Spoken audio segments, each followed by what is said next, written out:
ተመልካቾቻችን እንደምሰነበታችሁ። ይሄ ታይም ሚዲያ ነው።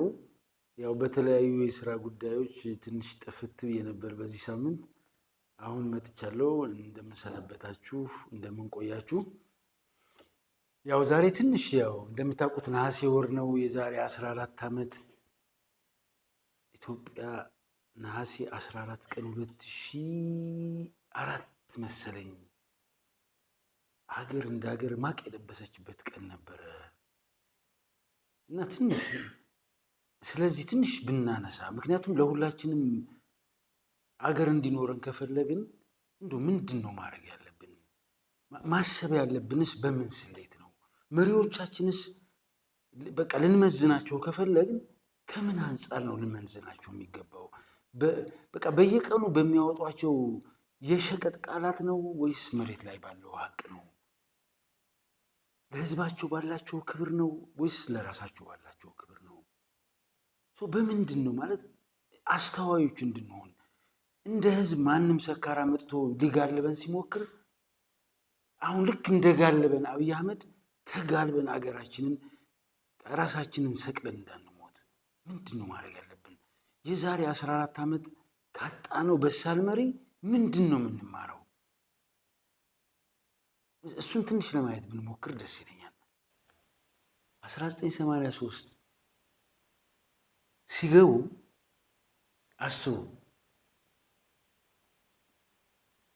ኢትዮጵያ በዓለም ከ192 ናቸው 192 ሀገራት ከስር በድህነት 8ኛ ነበረች። በድህነት 8ኛ ለማኝ። ከዛስ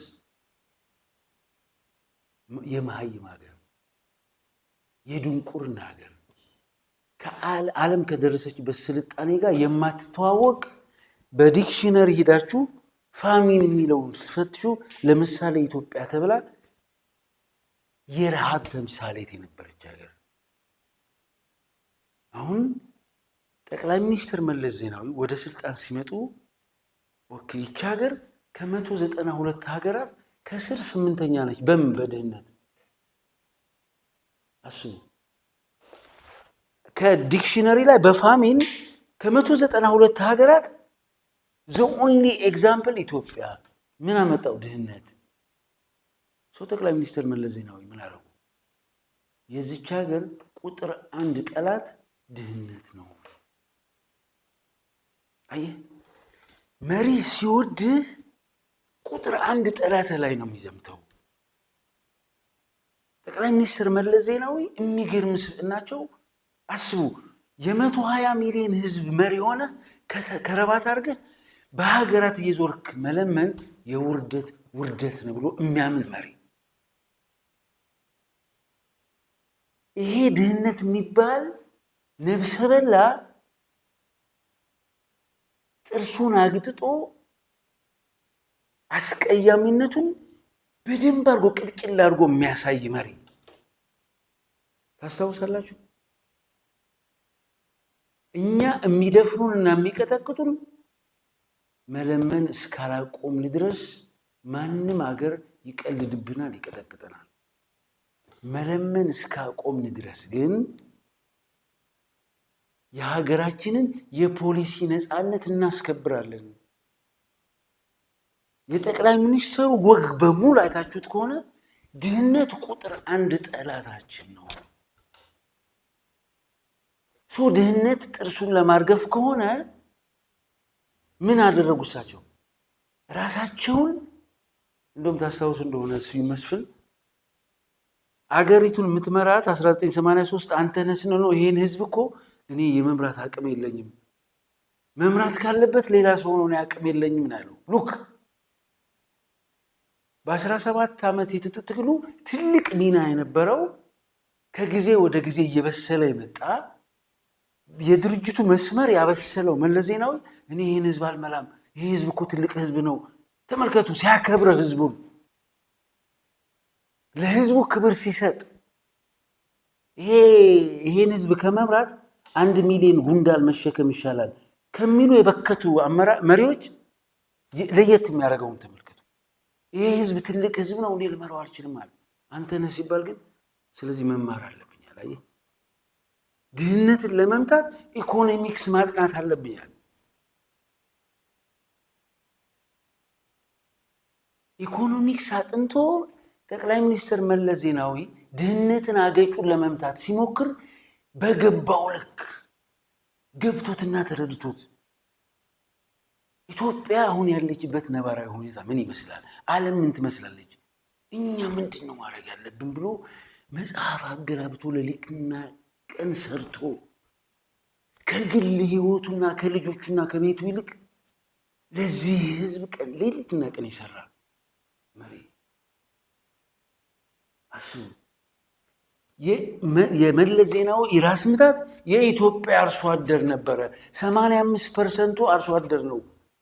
የኢትዮጵያ ህይወት በግብርና ላይ የተመሰረተ ነው። የግብርናውን ሴክተር ካላዘመን ነው ይሄ አርሶ አደር ገቢው እንዲጨምር ካላረግን ይሄ አርሶ አደር ምርትና ምርታማነቱ ጨምሮ አክሰስ ቱ ዘ ማርኬት የገበያ ትስስር አድርገን ገቢውን ካልጨመርንለት ከተማ ላይ ያሉ ጥቃቅንና አነስተኞች ገበያ ሊያገኙ አይችሉም። አርሶ አደሩ ምርትና ምርታማነት ከጨመረ ሰው ማዳበሪያ ካቀረብንለት፣ ምርጥ ዘር ካቀረብንለት፣ የግብርና ኤክስቴንሽን ሰራተኞችን እዛው አጠገቡ ካመጣንለት፣ እነሱ ካገዙት፣ በቴክኖሎጂ ከታገዘ ምርትና ምርታማነቱ ይጨምራል አለ። 1983 60 ሚሊዮን ኩንታል የነበረው አገራዊ ጥቅል የእርሻ ምርት 1900 ማለት 2012 በእኛ አቆጣጠር 365 ሚሊዮን ኩንታል በአመት ሆነ። አየህ ህዝብህን ስትወድ የሚቆጠር ነገር ይዘህ ነው የምትመጣው። ይሄ አርሶ አደር ገቢው ሲጨምር ነው አለ። አርሶ አደሩ ገቢው ሲጨምር ካንተ ምን ይገዛል? ከጥቃቅንና አነስተኛ አልጋ ይገዛል። ካንተ ምን ይገዛል? ስኳር ይገዛል። ካንተ ዘይት ይገዛል። ኑሮው እየተሻሻለ ነው የሚሄደው። ይሄ አርሶ አደር ምርትና ምርታማነቱን አምርቶ ገበያ ላይ ሄዶ ትክክለኛውን ገቢ ማግኘት አለበት። መንገድ መሰራት አለበት አለ። መንገድ ሰራ። ግብርናውን አዘመነ። መንገድ ከ19000 ኪሎ ሜትር በደርግ ጊዜ ካገኙት ወደ 144000 ኪሎ ሜትር አስፋልት ተቀየረ። ስለዚህ ከተማና ገጠር መተሳሰር ጀመረ። አርሶ አደሩ ምርቱን ከተማ ድረስ ሄዶ መሸጥ ጀመረ። ገቢው ሲጨምር ልጁን ማስተማር ጀመረ። ትናንት የአፈር ገፊ ልጅ እጣ ፈንታው አፈር ገፊ ነበረ። ዛሬ የገበሬ ልጅ ዶክተር ሆነ። ዛሬ የገበሬ ልጅ ኢንጂነር ሆነ። ዛሬ የገበሬ ልጅ ኢንቨስተር ሆነ። የ1966 የተማሪዎች ጥያቄ ተመለሰ ይሉሃል። እንደዚህ ነው። አየህ አርሶ አደሩ በምርቱ ተጠቃሚ መሆን አለበት ነበር ጥያቄው። በምርቱ ተጠቃሚ ሆነ። የኢትዮጵያ ብሔር ብሔረሰቦችና ህዝቦች በቋንቋቸው መኩራት አለባቸው፣ መማር አለባቸው፣ መዳኘት አለባቸው፣ ታሪካቸውን በቋንቋቸው መጻፍ አለባቸው። ጥያቄው ነበር፣ ተመለሰ በፌዴራሊዝም። በደርግ ጊዜ ከ500,000 በላይ ካፒታል ያለው ባለሀብት አይፈቀድለትም። በኢህአዴግ ጊዜ ቢሊዮነሮች ተፈጠሩ።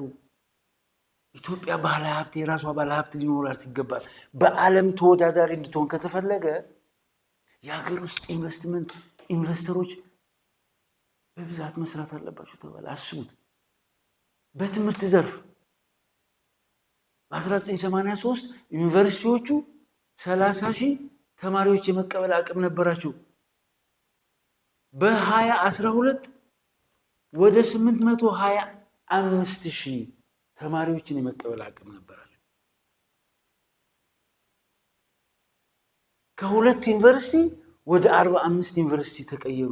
በትምህርቱ ዘርፍ ያልተማረ ህዝብ በኢኮኖሚው የተሻለ ሊሆን አይችልም። ሰዎች ሀገር ከ192 ሀገራት በድህነት 8ኛ ነበረች ከስር ስላልተማረች።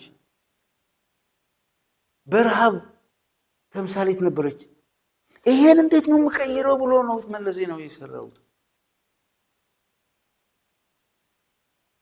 አስቡ። የእናቶችን ሞት በመቀነስ የህፃናትን ሞት በመቀነስ እያንዳንዱ ቤት ላይ ትምህርት ቤትና የጤና ተቋም እያንዳንዱ ገጠር ላይ እንዲዳረስ ወደ 38,000 የጤና ኤክስቴንሽን ሰራተኞች 85%ቱን በኢትዮጵያ ውስጥ ያለውን በሽታ በመከላከል ነው የምናቆመው በሚል የጤና ፖሊሲ የዚህን ያክል በአገሪቱ ታይቶ የማይታወቅ ማለት ነው። 400 ሜጋዋት የነበራት ሀገር 4500 ሜጋዋት እንዲኖራል። የህዳሴ ግድብ ኦልሞስት 70% ተጠናቆ አስቡ። እናቶቻችን በጭስ አይናቸው የጠፋ ነው። ስለዚህ ኢትዮጵያ እንድታርቅ ፋብሪካ ያስፈልጋታል። ፋብሪካ ደግሞ ኤሌክትሪክ ይጠይቃል። ኤሌክትሪክ ከፈለግን ደግሞ ወንዞቻችንን ገድበን በአፍሪካ ትልቁን የህዳሴ ግድብ የገነባ መሪ የኢትዮጵያውያንን የድህነት መከራና ስቃይ 32 ጥርሱን በማርገፍ የህዳሴ ግድብ ሚና አለው ተብሎ የተሰራ አንድነታችንን ያጠራከረ ናሽናል ብራንድ የሆነ ብሔራዊነታችንን ከፍ ያደረገ አሁን ይህን የሚሰራ ማንም ተራ ሰው ሊሰራው አይችልም። ህዝብህንና አገርህን ማትወድ ከሆነ አገር ማለት ህዝብ ነው ብለህ ዲፋይን ስታደርገው ብቻ ነው ይሄን የምታደርገው። እናንተ ስትሞቱ ዛፍ ተክንላችኋለሁ ይልሃል። አስከሬን የሆነ መንግስት ለአስከሬን ነው ጥላ የሚያስቀምጠው። በህይወት ያለ መንግስት ደግሞ በህይወት ላለው ህዝቡ ነው የሚጨነቀው። አየህ 100,000 በፊክስድ ስልክ ይሰራ የነበረ ህዝብ 100,000 ተጠቃሚ የነበረው ፊክስድ ያ የገመድ በየቤቱ የነበረው በ2012 44 ሚሊዮን የኢትዮጵያ ህዝብ ሞባይል ይጠቀማል። አየህ የኢትዮጵያ ገበሬ ገበያ የማሽላ ገበያ ስንት ነው ብሎ ገበያ አጥንቶ እሱ በፈለገው ዋጋ እንዲሸጥ ተጠቃሚ እንዲሆን ኤሴክስ የሚባል ትልቅ ተቋም ነበር።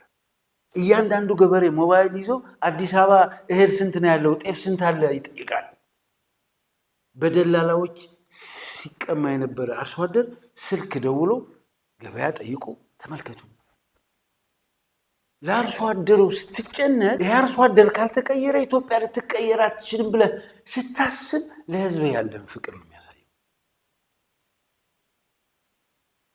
ኢትዮጵያ በሚሊቴሪው የትና የት ሄዳ እንደነበር አስቡ። አገሬ ባለም አደባባይ ድህነትን በመፋቅ ብቻ ሳይሆን በዲፕሎማሲው ከፊት መምጣት አለባት አለ መሪ። G20 እና G8 ላይ በየጊዜው የምትገኝ አገር ሆና ተገኘች። የአፍሪካ አፈቀላቴ ቃል አቀባይ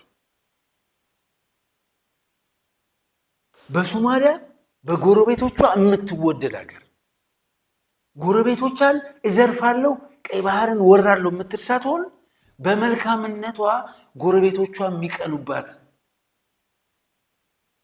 ሶማሊያ ከ17 ዓመት በኋላ ተመልከቱ የራሱን መንግስት የመረጠ ህዝብ የሆነባት የሶማሊያ እሳት የኔ እሳት ነው ብሎ የሶማሊያን እሳት ወደ ኢትዮጵያ ሳይመጣ ቀድሞ ለማጥፋት የሚሰራ መሪ የሱዳን ህዝብ ሰላም የኔ ሰላም ነው ብሎ የሚያስብ ሱዳን በውስጧ ስትበተን በዛ ውስጥ ጥቅም አግኝቼ ሱዳንን አላፈርስ የሚል ሳይሆን ሱዳን ላይ የሚነሳው እሳት ነገ ወደ ኢትዮጵያ ይመጣል።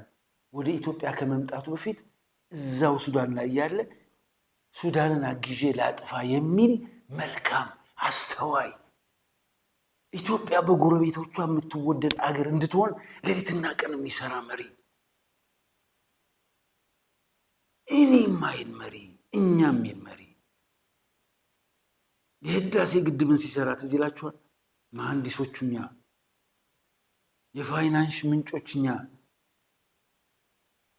ታሪክ እንሰራለን ብሎ ቃል እንነሳለን ለህዝባችን እንሰግዳለን የሚል ህዝቡን የሚያከብር ጀግና መሪ አየህ።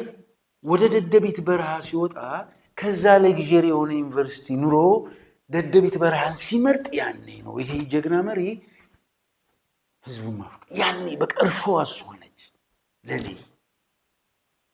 ከዚህ ለሱ የሚመች ኑሮ ወደማይመቸው ኑሮ ሄጄ ህይወቴንም ገብሬ የህዝብ ነፃ መውጣት አለበት ብሎ ያሰበባት ቀን ነው መለስ ጀግና የሆነው እኮ። መለስ የህዝብ ልጅ የሆነው እኮ። አባቱ እኮ የኔ ልጅ ብለውት አያውቁ። መለስ የኢትዮጵያ ህዝብ ልጅ ነው ስለገባቸው አባትና ልጅ የተናበቡ ይመስል ነበረ። አስቡት። ኢትዮጵያ በመከላከያ የፒስ ኪፒንግ ሚሽን በዓለም አቀፍ የሰላም ማስከበር ሂደት ውስጥ በዩናይትድ ኔሽን ታሪክ ለመጀመሪያ ጊዜ አፍሪካዊት ሀገር ሎጂስቲክሱን አሸንፋ ለመጀመሪያ ጊዜ በዩናይትድ ኔሽን ፒስ ኪፒንግ ታሪክ በጎረቤቶቿ በደቡብ ሱዳንና በሰሜን ሱዳን ጎረቤት ሆና የተመረጠች የመጀመሪያው ሀገር። ይህ እኮ የፖሊሲ ውጤት ነው። አየህ፣ ያኔ የነበረው ስርዓት የፖሊሲ ውጤት ነው። በዚህ ልክ አገር ስትመረጥ ጠቅላይ ሚኒስትር መለስ ዜናዊ G8 እና G20 ላይ እንዲሳተፉ የሀገራት መሪዎች በናፍቆት የሚጠብቁት መሪ፣ የቀለም አባት፣ የእውቀት አባት፣ የትህትና አባት፣ የትዕግስት አባት፣ የማስተዋል አባት። የዛሬ 14 ዓመት እንደዚህ አይነቱን መሪ ነበር ያጣነው። ታስታውሳላችሁ? ጠቅላይ ሚኒስትር መለስ ዜናዊ ከነበሩበት ሆስፒታል ቴዎድሮስ ሀጎስ ይመስለኛል ስልክ ደውሎ ተሻለህ ወይ ብሎ ጠይቀው ለመለስ ምን እንዳለው ታውቃላችሁ? ይሄን ስናገራችሁ እኔ ውስጤ ማለት እንደመለስ ህዝቤን ወድጄ ለህዝቤ ሰርቼ መሞት መንፈሳዊ ቅናት ያድርብኛል። በቃ እንደዚህ ሰው መሆን ነው ሀገር የሚቀይረው። እየወጣ የግል ስሜትን ሰክሬ ምናምን ሞቅ ብሎኝ እያሉ በሚናገሩ ሰዎች የምትቀየር ሀገር የለችም። እንደመለስ የሰከነ መሪ ያስፈልጋል። ህዝቡን የሚወድ መሪ ያስፈልጋል። የሚናገረውን የሚያውቅ መሪ ያስፈልጋል። መሪ ሆነ ስትናገር ትሰፋለህ። አየህ፣ ነውርና ንቡርን ታውቃለህ። የሚነገርና የማይነገር ታውቃለህ። ህዝብህን ስትወድ አገር ትቀይራለህ። የኢትዮጵያ ህዝብ ማቅ ለብሶ ነበር ያለቀሰው። ቴዎድሮስ ሀጎስ ሲደውልለት ተሻለህ ወይ ብሎ ነው የጠየቀው። ቴዎድሮስ ሀጎስ ምን ቢለው ጥሩ ነው መለስ? ክረምት ነበር ታስታውሳላችሁ፣ ነሐሴ ነው የተሰዋው። ዝናብ አለው የአርሶ አደሩ ዝናብ እየዘነበለት ነው ወይ? አርሶ አደሩ ጥሩ ክረምት አገኘ አላገኘ ነበር ጭንቀቱ። አያችሁ፣ ሰው እስኪሞት ድረስ እንደዚህ ይሆናል ለህዝቡ። እስኪ በሞቴ ኢትዮጵያ የምትባል ሀገር ተጠፍጥፋ ከተሰራች ጀምሮ መለስን የመሰለ መሪ አግኝታለች ብሎ የሚሟገተኝ ሰው ካለ መሟገት ይችላል።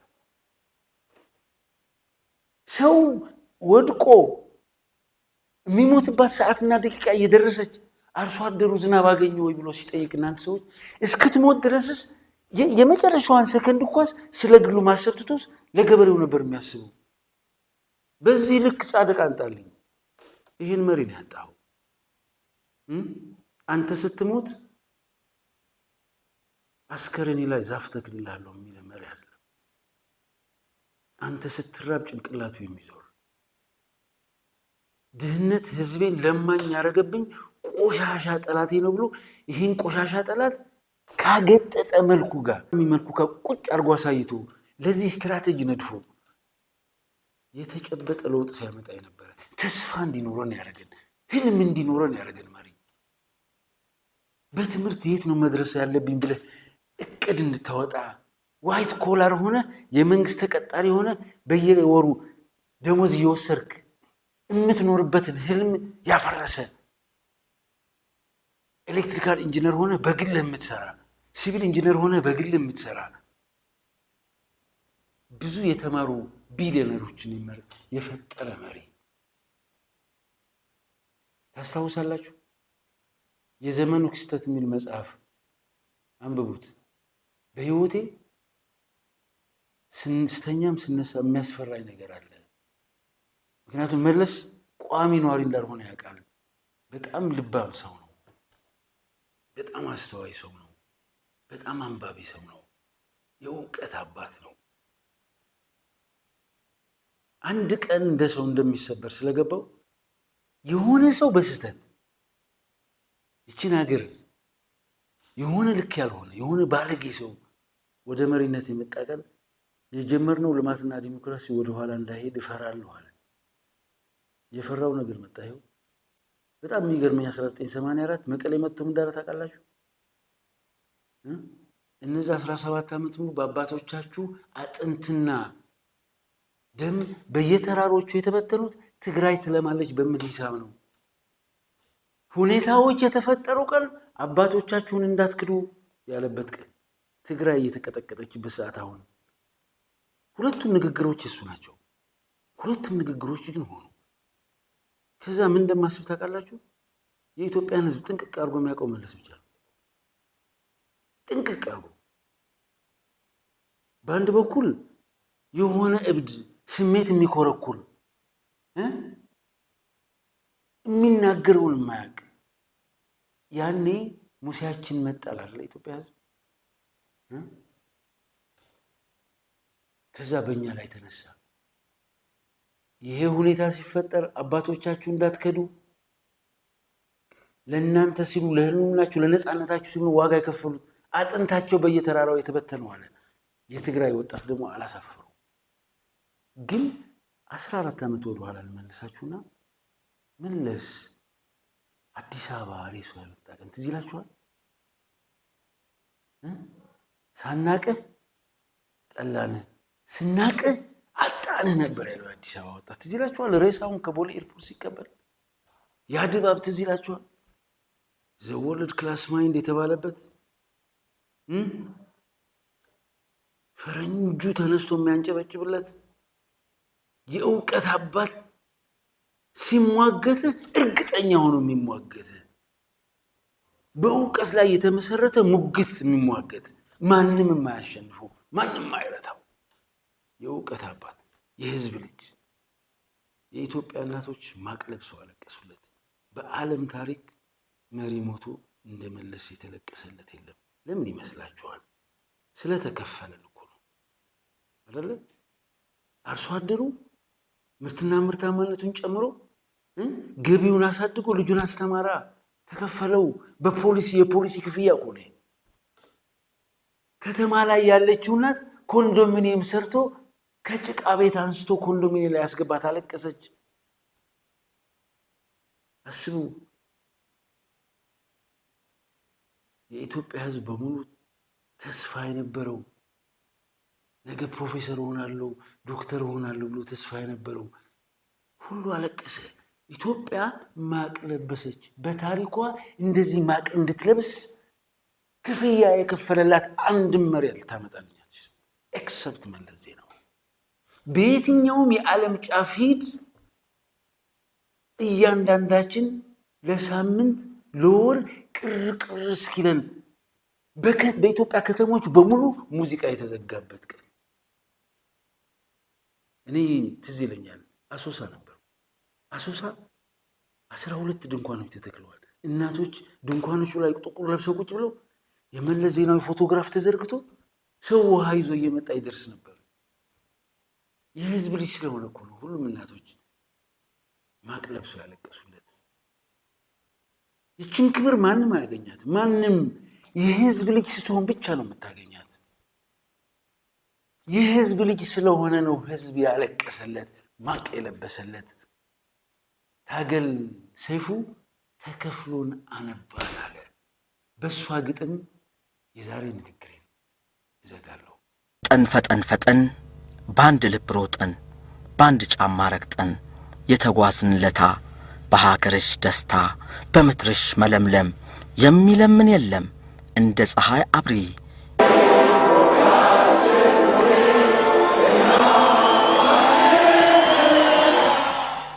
ያልጠራ ቀን ጠራ ያልተቻለ ቻለ እያቀጣጠለ ፍቅርን እንደ ነዳጅ የገበሬ ወዳጅ የጥበብ ጓደኛ የወፍ ብላተኛ ያ ብሩህ ልቦና ብርኒሂንጎ ያውና ነይና ፍረጂ ይህና ተረጂ ነይ ተመልከች እንጂ ልጄ ሆይ ነይ ስልሽ ለሱ ነው ይኸውልሽ ከልጅነት ዕድሜ እስካሁን መድከሜ ላንቺም ላከላቴ ድንቁርናሽ ሞቴ እድገትሽ ሕይወቴ ብልጽግናሽ ሕልሜ ዋ ጀግናው ወንድሜ ሳተናው ብርኒሂንጎ ህመምን ዋጥ አርጎ የሆድን ሆድ ቁርጠት ለርሱ ቅድሚያ መስጠት ከሁሉም የሚቀድመው ቀኔም የጨለመው የዘመኔ ጀንበር ልጄ ለሱ ነበር ልፋቴ ጧት ማታ የእጅሽን ሰላምታ ከፍ አርገሽ አሳየው ሰላም ላንተ በዩ ሰላም ሰላም ሰላም አሁን ባርፍ አልጠላም ወዮ ጉድ ዘንድሮ በምድር አስጀምሮ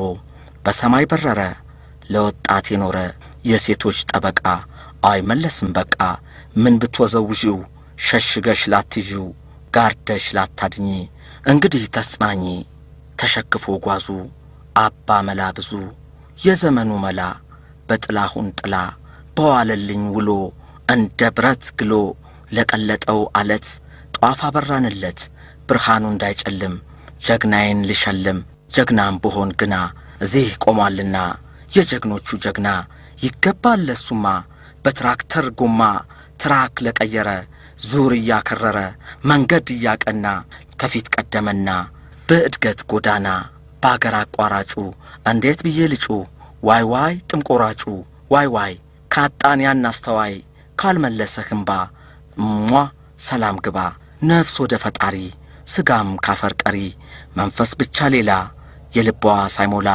ከቶ አታርፍምና እንሮጣለን ገና በሰጠን ጎዳና የሱን ቀሪ ጉዞ ድህነት ተይዞ የለም በገላጋይ የማዕዘኑ ድንጋይ እንዳይሆን የማዘን አደራውን ይዘን ካሮጥን እንደሱ አታርፍም መንፈሱ ሕልሙ እስኪሆን እውን ስጡት ነጠላውን መብረሩ ነውና ብርኒሂንጎ ጀግና።